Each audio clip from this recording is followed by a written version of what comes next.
ಜಿ5 ಇರುವಾಗ ನೀವು ನಿಮ್ಮ ನೆಚ್ಚಿನ ಶೋಗಳನ್ನ ಎಂದಿಗೂ ಮಿಸ್ ಮಾಡಿಕೊಳ್ಳುವುದಿಲ್ಲ. ಅದು ಸಂಪೂರ್ಣ ಉಚಿತವಾಗಿ.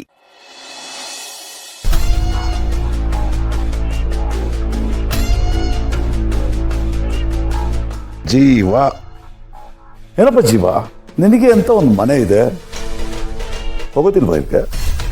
ಇಲ್ಲ ಸರ್, ನಾನು ಹೋಗಲ್ಲ. ಹಾಗಾದ್ರೆ ಇಲ್ಲೇ ಇದ್ಬಿಡ್ತೀಯ? ಹಾಂ ಸರ್, ಈ ಮನೆನೂ ನನ್ನ ಮನೆ ಇದ್ದಂಗೆ. ಆ್ಯಕ್ಚುಲಿ ಅಲ್ಲಿಗಿಂತ ನನಗಿಲ್ಲೇ ನೆಮ್ಮದಿ ಜಾಸ್ತಿ ಸರ್. ಒಂದೆರಡು ದಿನ ಇಲ್ಲೇ ಇರೋಣ ಅಂತ. ನೀನು ಇಲ್ಲೇ ಇರ್ತೀಯ ಅಂದರೆ ನನಗೂ ಖುಷಿನೇ. ಆದರೆ ನಿಮ್ಮ ಮನೆಯವ್ರು ಏನು ಅಂದ್ಕೊಳ್ಳೋದಿಲ್ಲ? ಅಂದ್ಕೊಳ್ಳಿ ಬಿಡಿ ಸರ್, ಏನಾದರೂ ಅಂದ್ಕೊಳ್ಳಿ, ನನಗೇನು. ಆ್ಯಕ್ಚುಲಿ ಅವ್ರಿಗೆ ನನ್ನ ವ್ಯಾಲ್ಯೂ ಗೊತ್ತಾಗಬೇಕು, ನನ್ನನ್ನು ಸೀರಿಯಸ್ ಆಗಿ ತಗೋಬೇಕು. ಅದಾಗಬೇಕು ಅಂದರೆ ನಾನೊಂದೆರಡು ದಿನ ಮನೆಗೆ ಹೋಗ್ಬಾರ್ದು. ಯಾವಾಗಾದರೂ ಮನೆಗೆ ಬರ್ತಾನೋ ಬಂದರೆ ಸಾಕು ಅಂತ ಅನಿಸ್ಬೇಕು. ಆವಾಗಲೇ ನನ್ನ ವ್ಯಾಲ್ಯೂ ಗೊತ್ತಾಗೋದು. ಇಲ್ಲದೆ ಹೋದರೆ ನನ್ನನ್ನು ಲೈಟಾಗಿ ತಗೋತಾರೆ. ಓ, ನೀನು ನಿಜವಾಗ್ಲೂ ಇಲ್ಲೇ ಇರ್ತೀಯ? ಹಾಂ ಸರ್. ಎಲ್ಲೋ ನಿನ್ನೆ ರಾತ್ರಿ ಎಣ್ಣೆ ಹೇಟಲ್ಲಿ ಹಿಂಗೆ ಅಂತೀಯ ಅಂತ ಅಂದ್ಕೊಂಡಿದ್ದೆ. ಈಗಲೂ ಹೀಗೆ ಹೇಳ್ತಿದ್ಯಾ ಅಂದಮೇಲೆ ಮನೆಯವ್ರಿಗೆ ಸೀರಿಯಸ್ ಆಗಿ ಪಾಠ ಕಲಿಸ್ಬೇಕು ಅಂತ ತೀರ್ಮಾನ ಮಾಡಿಬಿಟ್ಟಿದ್ಯಾ ಅನ್ನಂಗಾಯ್ತು. ಹಾಂ ಸರ್, ಯಾವ ಸ್ವಿಚ್ ಹಾಕಿದ್ರೆ ಯಾವ ಲೈಟ್ ಆನ್ ಆಗುತ್ತೆ ಅಂತ ನನಗೆ ಚೆನ್ನಾಗಿ ಗೊತ್ತು. ನಾನು ಹೀಗೆ ಮಾಡಿದ್ರೇ ಅವ್ರಿಗೆ ಬುದ್ಧಿ ಬರೋದು.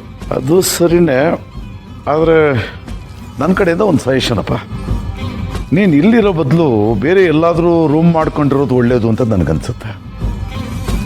ನಾನು ಯಾಕೆ ಈ ರೀತಿ ಹೇಳ್ತಾ ಇದ್ದೀನಿ ಅಂದರೆ, ನಾನೇ ಕುಮ್ಮಕ್ಕೆ ಕೊಟ್ಟು ನಿನ್ನನ್ನು ಮನೆಗೆ ಉಳಿಸ್ಕೊಂಡಿದ್ದೀನಿ ಅಂತ ನಿಮ್ಮ ಅಪ್ಪಂಗೆ ಅನ್ನಿಸ್ಬಾರ್ದಲ್ವಾ? ನನ್ನ ಕಡೆ ಬೆರಳು ಮಾಡಿ ತೋರಿಸ್ಬಾರ್ದಲ್ವಾ? ನನ್ನನ್ನು ವಿಲನ್ ಮಾಡಬಾರ್ದಲ್ವಾ? ಅದಕ್ಕೋಸ್ಕರ ಹೇಳ್ತೆ. ನಿಜ ಹೇಳಿ ಸರ್, ನಾನಿಲ್ಲಿರೋದು ನಿಮ್ಗೆ ಇಷ್ಟ ಇಲ್ವಾ? ಇಲ್ಲ ಅಂದರೆ ಹೇಳಿ, ನಾನು ಹೋಗ್ತೀನಿ. ಅಯ್ಯೋ, ನಾನೆಲ್ಲ ಹಾಗೆ ಹೇಳ್ದೆ.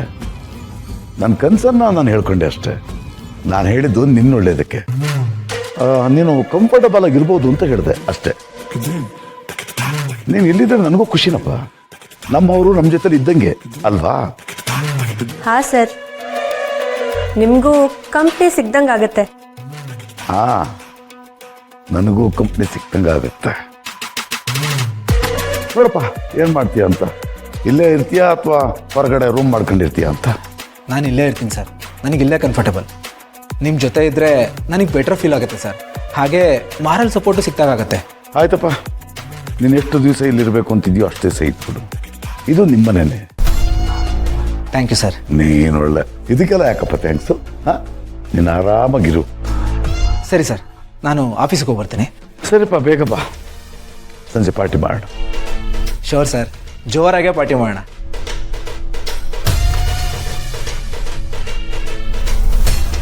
ಬೆನ್ನಿಗೆ ಬಿದ್ದು ಬೇತಾಳಾಗ್ಬಿಟ್ನಲ್ಲ ಇವನು.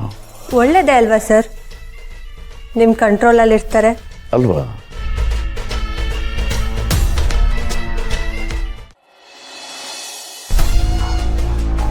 ಸಿಸ್ಟರ್, ಅದೇನು ಅಂತಾರಲ್ಲ, ಹಂಗಾಗೋಯ್ತಲ್ಲ ನಮ್ಮ ಪರಿಸ್ಥಿತಿ. ಏನೋ ಮಾಡೋಕ್ಕೋಗಿ ಇನ್ನೇನೋ ಆಗೋಯ್ತಲ್ಲ. ಗ್ರಾಚಾರ ಅನ್ನೋದು ಗುನ್ನ ಹೊಡೆದ್ರೆ ಹಿಂಗೆ ಆಗೋದು. ಕೈ ಇಟ್ಟಲ್ಲೆಲ್ಲ ಬರೀ ಸೋಲೆ ಅಲ್ಲ ಸಿಸ್ಟರ್. ಈಗ ಗೌತಮ್ ಬಂದು ಪ್ರಶ್ನೆ ಮಾಡಿದ್ರೆ ಏನು ಮಾಡ್ತೀಯ?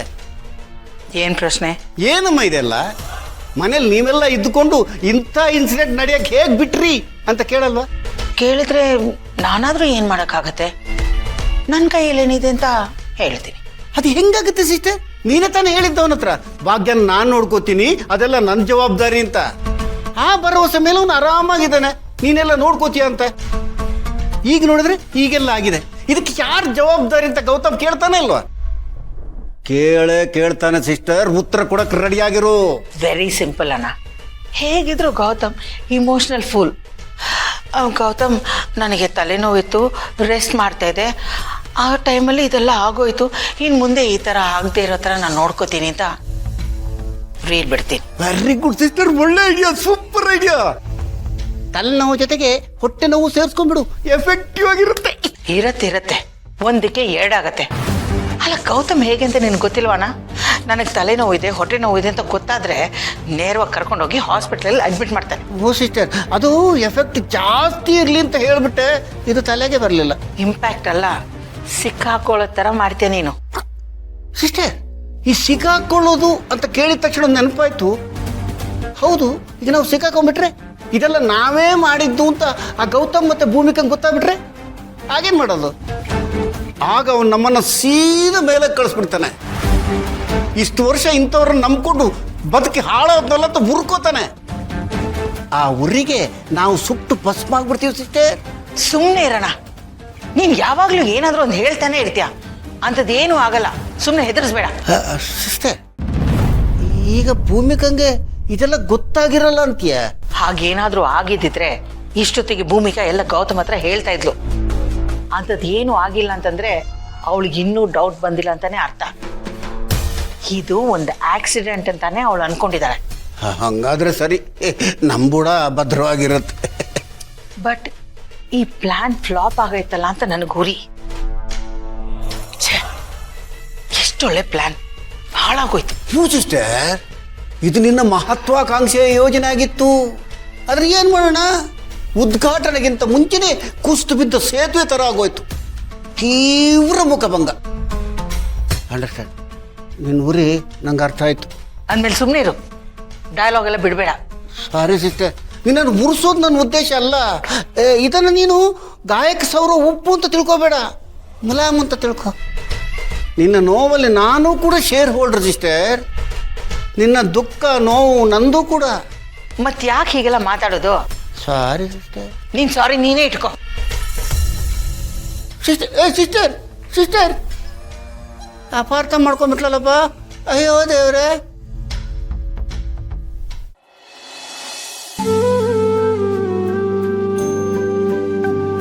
ಸುಧಾವ್ರೆ, ಬಾಪಿ, ಹಾಯ್ ಅತ್ತೆ. ಓ, ಊಟ ಮಾಡಿಸ್ತಾ ಇದ್ದೀರಾ? ಕೊಡಿ, ನಾನು ಊಟ ಮಾಡಿಸ್ತೇನೆ. ಪರವಾಗಿಲ್ಲ, ನಿನ್ಗೆ ಯಾಕೆ ತೊಂದರೆ? ನಾನು ತಿನ್ನಿಸ್ತೀನಿ ಬಿಡಿ. ಅಯ್ಯೋ, ಇದ್ರಲ್ಲಿ ತೊಂದರೆ ಏನಿದೆ? ಇಟ್ಸ್ ಓಕೆ, ಕೊಡಿ, ನಾನು ಊಟ ಮಾಡಿಸ್ತೇನೆ. ಆದ್ರೂ ಏನಾದ್ರೂ ನೋಡಿ, ನೀವು ನನ್ನನ್ನ ಹೊರಗ್ನೋಳ್ ತರ ನೋಡ್ತಾ ಇದ್ದೀರಾ. ಅಯ್ಯೋ, ಆತರ ಏನಿಲ್ಲ. ಹಾಗಾದ್ರೆ ಇವರು ನನ್ನ ಅತ್ತೆ ಅಲ್ವಾ? ನಾನು ಊಟ ಮಾಡಿಸ್ತೇನೆ, ಕೊಡಿ.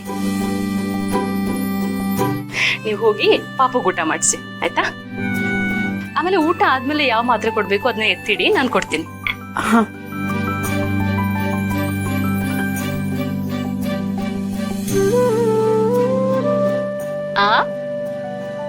Very good. ಇಲ್ಲಿ ಆನೆ. ಇನ್ನೊಂದು ಲಾಸ್ಟ್ ತುತ್ತು, ಒಂದೇ ಒಂದು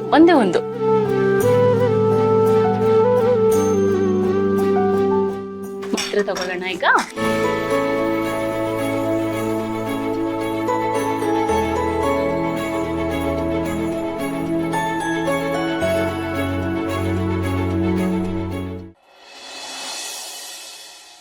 ಏನು ಸಿಸ್ಟರ್, ನೀನು ಓನ್ಲಿ ಒಂದು ಬ್ರದರ್ ಮೇಲೆ ಎಷ್ಟು ಕೋಪ ಮಾಡ್ಕೊಂಡ್ಬಿಡೋದ?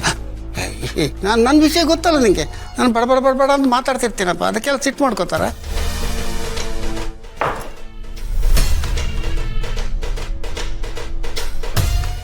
ZEE5 ಆಪ್ ಡೌನ್ಲೋಡ್ ಮಾಡಿ ಎಲ್ಲಾ ಸಂಚಿಕೆಗಳನ್ನು ಸಂಪೂರ್ಣ ಉಚಿತವಾಗಿ ನೋಡಿ.